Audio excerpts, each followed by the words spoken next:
About 3.5 years ago, I probably reached a particularly low ebb. But I'd been sort of trying to scramble to hang on to a relationship with my ex-wife. I was never going to be able to turn things round. I think I'd clinged on to that as a personal goal and hope and motivator in my life, And once I realised that wasn't going to happen, I just started to fall apart. Eventually, I moved into a guest house, which I suppose is very impersonal. I felt quite.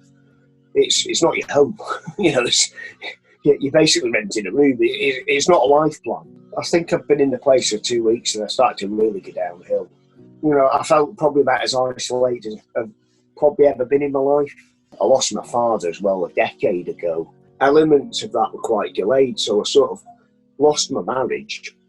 And that person was there with me when my father passed away. Distracted me from grief. And probably because of that, I then felt like I was hit with a tidal wave of grief. Cutting to the chase, I felt very, I would suspect, suicidal, and I'd even gone through the sort of thoughts in my head about where I might go to do something like that and how I would do it. Thankfully, I never got to when I would do that. But I just I felt like I didn't have a future. Through work and through talking to colleagues, and I'm lucky because I'm around a particularly caring group of people, I got in touch with a better organisation. I always felt that talking about things, although it comes naturally to me, ultimately it doesn't really change stuff. It doesn't burden you. But at the same time, I felt, well, everything else I've done, I've not got anywhere. It's good to be able to talk about stuff, and I appreciate for some people that's harder than others. I found it amazingly helpful actually writing some of this stuff down. 4 weeks in, I actually really started to feel different. I also very much started to feel more myself again. I felt like it took me back to before all of these things came into my life that didn't work.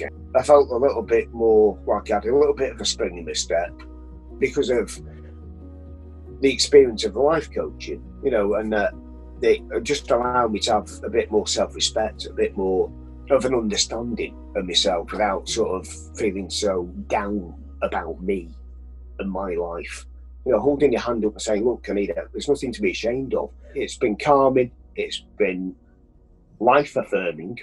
I felt very differently at the end of it than I did at the start of it. And I genuinely didn't think I would do. I was humbled.